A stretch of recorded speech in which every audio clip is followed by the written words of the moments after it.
1 month back in office and Donald Trump declares himself king. But could the U.S. really see a canceled presidential election? Welcome to the No Spin Zone. Graphs Grievances starts right now.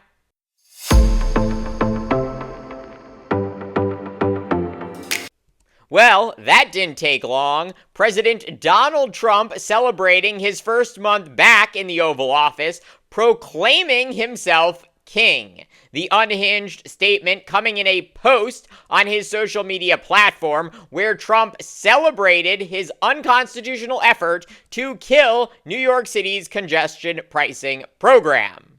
Congestion pricing is dead. Manhattan and all of New York is saved, Trump writes. Long live the king! And just in case there was any ambiguity about who he means by king, the White House social media feed quotes Trump's statement and adds this image. It shows what looks like an AI-generated image of Trump on Time magazine, wearing a crown with the words "Long live the king" in the lower left corner.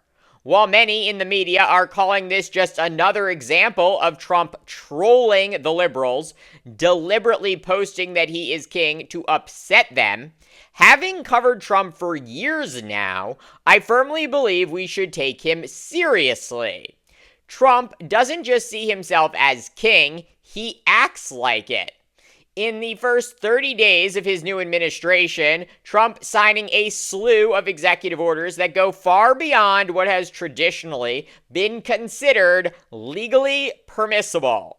This includes attempting to rewrite the Constitution to end birthright citizenship, freezing hundreds of billions of dollars in funds Congress has already appropriated, and firing thousands of government employees whose jobs are legally protected. All of this comes on the heels of Trump declaring last week that he is above the law.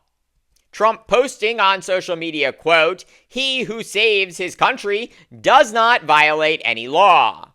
This statement, often attributed to Napoleon Bonaparte, the Emperor of France in the early 1800s, encapsulates Trump's attitude that the law of the United States and the Constitution do not apply to him.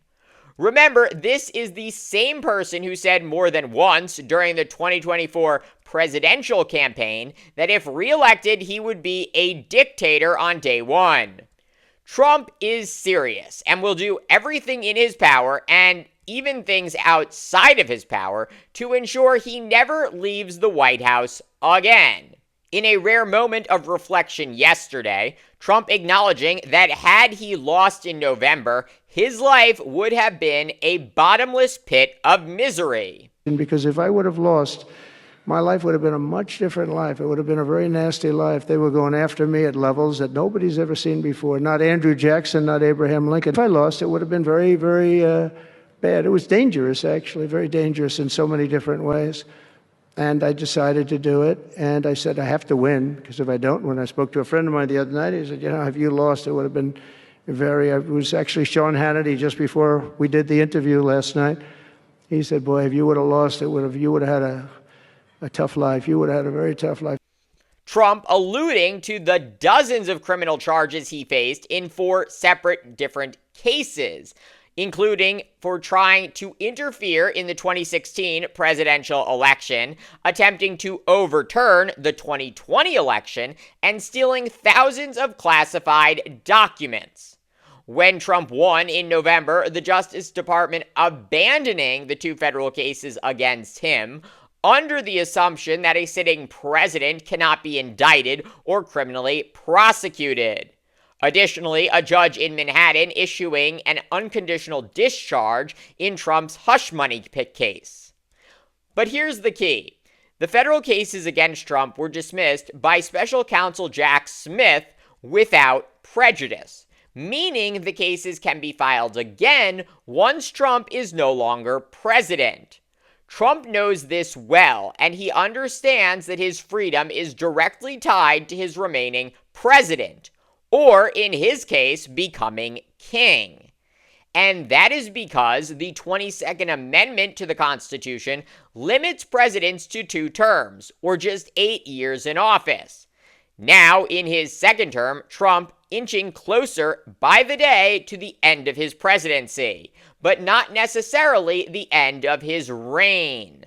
Many in Trump's orbit, including his budget chief, Russell Vought, pushing the idea that America is in a, quote, post-constitutional moment, a time when the Constitution no longer adequately addresses the challenges we face and should therefore be disregarded.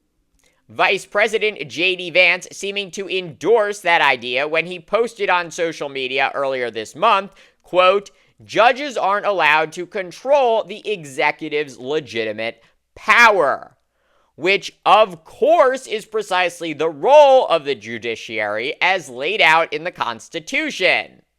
So you can see where this is all heading, right?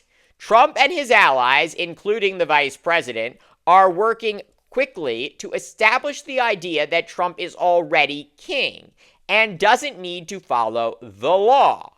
Their goal is clear. By the time the next presidential election rolls around in just 3 years, they hope a majority of Americans will accept the idea that Trump should remain in power, regardless of the law. As these events unfold, it's vital that we, no matter our political views, take a step back and reflect on what's truly at stake.